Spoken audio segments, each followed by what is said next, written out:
Before we get started, let me read the emergency evacuation procedures. In the event of an emergency evacuation, an alarm will sound. Everyone should exit the building by way of the nearest stairwell in a safe and effective manner. If the nearest stairwell is blocked by smoke, use the other stairwell. Do not use the elevator. Once you've reached the main floor, follow the exit signs to exit the building and quickly proceed away from the building. Please be mindful of others evacuating and of emergency vehicles. Commission will please come to order. Please rest your presence by voting yes.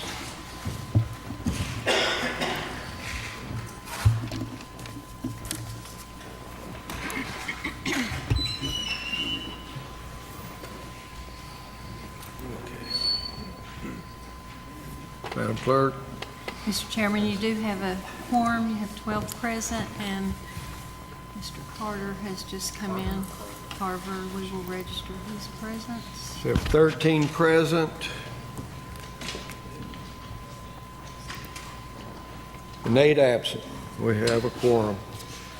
Madam Clerk, please read the call of the special meeting. Call for a special called meeting of the Blount County Board of Commissioners to be held in room 430 at the Blount County Courthouse, Court Street, Maryville, Tennessee on Tuesday, December 13th, 2016 at 12 p.m.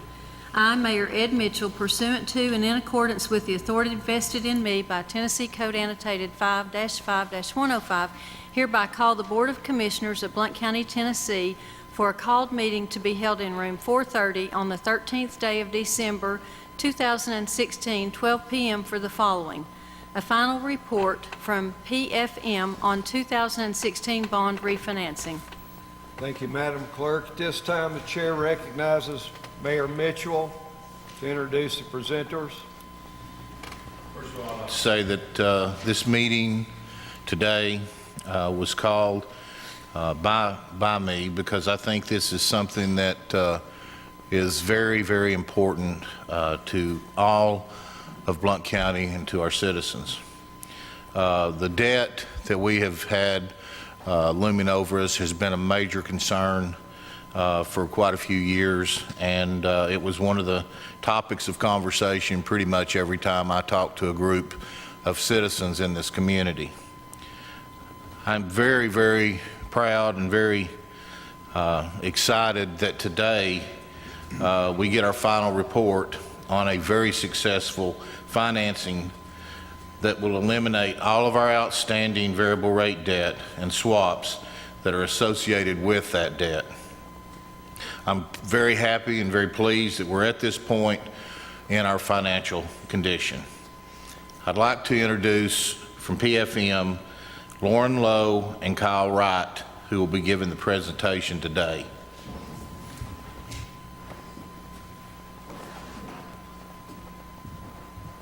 Good morning. I'm Lauren Lowe. I've seen many of you before. I'm going to report to you the results of the financing. I have brought with me my colleague Kyle Wright, who is also integral to this process from beginning to end. So we're going to cover multiple parts of the financing from beginning to end and let you all hear from both of us as we go forward. I believe this presentation should be in front of you. If there's a way I can confirm before I start, that would be helpful. Thank you very much. So I'm going to follow along. I will reference the pages that I am on, so hopefully you can follow along in front of your screen. On page 3, I want to summarize the engagement that we entered into many, many months ago with the county. It was to evaluate and look at the entire debt profile or debt portfolio of the county and look for if there was any opportunities to refinance debt, and determine if there was an opportunity to reduce the amount of variable rate debt either the county had outstanding and the associated interest rate swaps.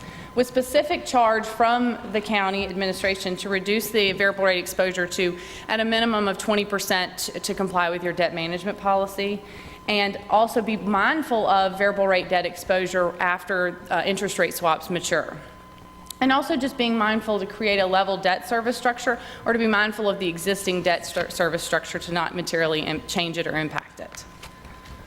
On page 5, this is a snapshot in time of the existing debt portfolio of the county. As of June 30, 2016, the county had approximately 43% variable rate debt outstanding and 4 associated interest rate swap agreements. As you may recall from previous meetings, those are with they were with Deutsche Bank, and which sort of started the conversation to look for opportunities to refinance. The only piece of variable rate debt was the Series 2013 B bonds. That was variable rate debt privately placed with U.S. Bank. And, I'm sorry, oh, nice, thank you. Let me catch up to where I am, if you don't mind. Okay. And it required that debt be renegotiated every 3 years.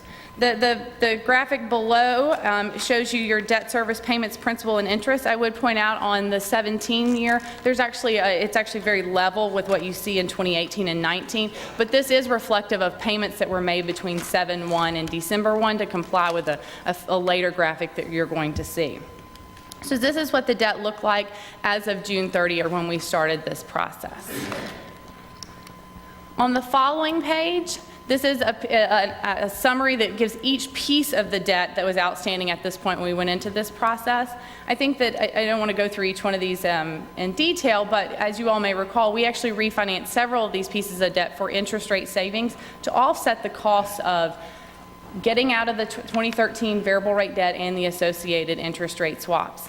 If you will see, the 2013B is kind of at the bottom of this table, if you will. It was approximately $79 million of outstanding debt that we refinanced. It was all variable rate debt, which made up that percentage I referenced earlier. This does not include the county's QSCB, or Qualified School Construction Bonds. That was through a federal program and administered by the state.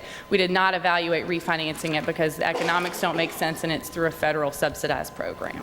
It also does not include the debt associated with Blount Memorial. On to the next slide with information. I'm going to talk to you now about post-refunding debt details, which is on page 8. On December 1st, we successfully closed the issuance of general obligation bonds, Series 2016A. Those were issued as taxable debt. And the general obligation refunding bond, Series 2016B. That was tax-exempt debt. The bond proceeds were used to terminate 4 interest rate swap agreements, refund several series of bonds, which I'm going to go through here in just a minute, and to pay the cost of issuance associated with the transaction. The graphic to the right provides an illustration of that the new debt service is roughly on top of the existing debt service that the county would have paid. That was one of the charge in previous meetings, was to keep the debt service similar to what it would have been at not an additional cost going forward. The bonds did achieve the stated objective and further went past those. We reduced the variable rate debt altogether and it was completely eliminated. We also reduced the swap exposure, with all 4 swaps being terminated with Deutsche Bank. The end result of refinancing all those series of bonds, which I'm going to cover here in just a bit, and terminating the swap was at a savings to the county of approximately $5.9 million on a PV basis. The county did contribute $5 million that would go into the overall transaction to help offset the debt service payments going forward. That would be used to pay for a portion of the termination value with Deutsche Bank. Those 4 interest rate swap agreements, to terminate them, it was approximately $12.9 million. So that $5 million was used to offset that and to pay for cost of issuance associated with the transaction.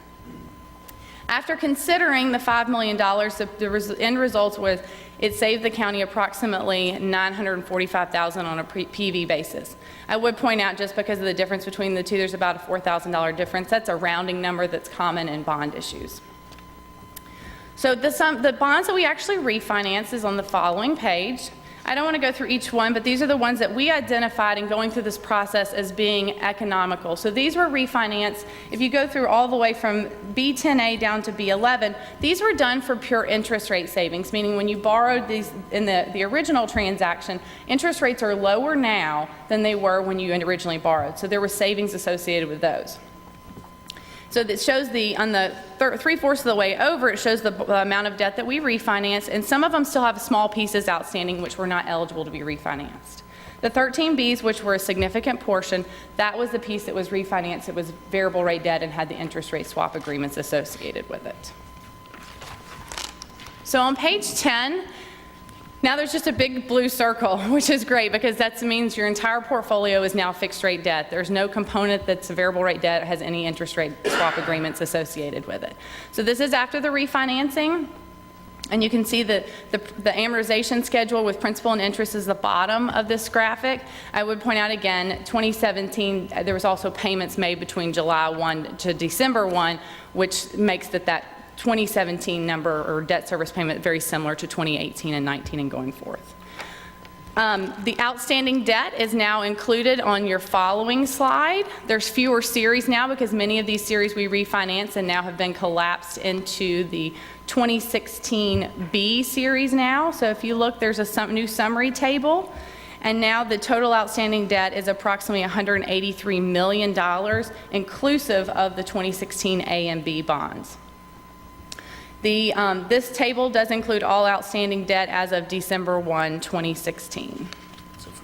Nope, they're actually in this one. Yeah, we put the Q-scabs in this one, just so you know, because they were not eligible for refinancing, but they are part of the overall debt profile of the county. So with that, that's kind of the big picture view, if you will, of the debt before and after. I'd like Kyle to join me, talk a little bit about the actual pricing of the bonds and the process in which we obtain credit ratings and so forth as we move into the next slide, which is page 13. Thank you. Sure. All right, good morning, or good afternoon, I guess. So prior to the issuance, can you guys hear me? All right, so prior to the issuance of the 2016 bonds, the county was actually rated AA2 by Moody's and AA- by Fitch. And during the issuance of the 2016 bonds, the county was actually upgraded by Fitch from AA- to AA, and that's a one-notch upgrade. We estimated that a one-notch upgrade is approximately 8 basis points, give or take, and that 8 basis points, when compared to the present value of a basis point that we calculated during our number analysis, we calculated that that's approximately about $800,000 on a net PV basis. So over the life of the issuance, you're saving about $800,000 just by the one-notch improvement to the rating. The next slide. Oh, I'm sorry. Let me touch on this graph at the bottom. So the graph at the bottom shows AAA MMD relationship to lower ratings, and AAA MMD is essentially the benchmark to which all tax-exempt issuances are spread against. And so, as you can see, the blue line at the bottom is a AA, a theoretical AA issuer. The silver line in the middle is a single A issuer, and then the orange line is a BBB issuer. And so, obviously, the closer you are to the horizontal axis, the less your credit spread is as compared to MMD, and you want to be closer to the axis, because basically it means that your debt is cheaper. And so we put this graph in here for informational purposes so you can see graphically how advantageous it is to be rated highly by any of the credit rating agencies. So the next graph is market volatility, and as you know, with the recent presidential election, there has been the market has been extremely volatile, and we have seen fluctuations as much as 73 basis points. And so the graph here is essentially designed to illustrate how well Blount County priced based on market volatility. So the blue dotted line that you'll see close to the bottom is rates, AAA MMD as of the date that Blount County actually priced. That was election date. And then right above those, you'll see various states throughout the rest of the month. And you can see how much higher those rates are. So by entering into the market on election day, Blount County definitely benefited by achieving rates that were much lower than they could have otherwise achieved in the future. So the next slide is pricing results.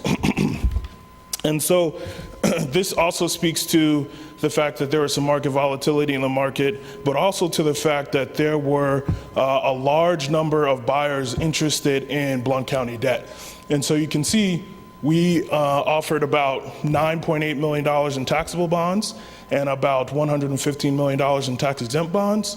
And the orders for those bonds was $26 million and $247 million respectively. And so you have to think about the difference between estimated par and orders as essentially supply and demand. So the supply of the bonds for the taxable bonds, for example, about $10 million, and the demand for the bonds was almost triple as much. So basic economic dictates that if your demand exceeds your supply, then the producer is able to benefit. And in this case, the producer is Blount County, and you were able to benefit by reducing the yield on your bonds and, excuse me, cheapening the price for the county to issue debt. The next two slides are just essentially designed to give you, I guess, an idea of the composition of debt or the composition of orders. And so you'll see on the graph on the left, it shows a composition of orders, meaning who actually ordered the bonds. And so you have institutional investors, and those are, of course, your Vanguards, your BlackRocks, your big corporations that are trying to buy bonds. And then you also have retail investors. Those are your high net worth individuals or your mom and pop shops that are buying bonds. And then you have stock. And those stock bonds are still institutional investors, but they're institutional investors who have the idea to buy these bonds with the idea to sell them in the near future for profit. So that's basically who brought the bonds. And then in the right-hand side, you'll see who was in which underwriter was responsible for most of the orders issued. And as you would expect, BAML, who was a senior underwriter, was responsible for most of the orders that were put in. And of course, you had, pretty significant participation from the co-managers as well. That is, of course, for the taxable series, and then we have the tax-exempt series, and you'll see the same thing where BAML is responsible for the majority of the orders, and institutional comprises the vast majority of the orders that were actually submitted. And so that just kind of gives you an idea of who's bidding on the bonds, who's responsible for making sure that those bids come in, and who ultimately holds the debt at the end of the day. The next few slides, I don't think we actually have slides, but in the handout, we've provided you guys with the State Form CT-0253, and that's not to be confused with C-3PO, which is what I called it when I first started, a little droid from Star Wars. It's coming out December 16th. So anyways, the CT-0253 form is basically a summary of the bonds that have been issued. It's filled out by bond counsel, and it essentially gives you a snapshot of what all the details associated with the bond. So if you were interested in maybe understanding what the TIC was, or the estimated par, or the fees associated with the bonds, you could quickly reference this form, which will also, I believe, be listed on the county's website, and have a quick snapshot and a summary of the performance of the bonds. With that, there's one for that Series 2016 Alpha and Series 2016 Bravo. But I believe, sorry. Sorry, it's an awkward handout. So those should be passed around. The presentation is the same one that we just gave you just a moment ago. We did make a few typo corrections in the one that's on your screen that's not in the printout. That's just a timing mechanism as we made our way over from West Tennessee. I just want to say we are very pleased with the results of this transaction. We appreciate your support, and we hope you also are also pleased. I'll turn it back over to the mayor, to the chairman.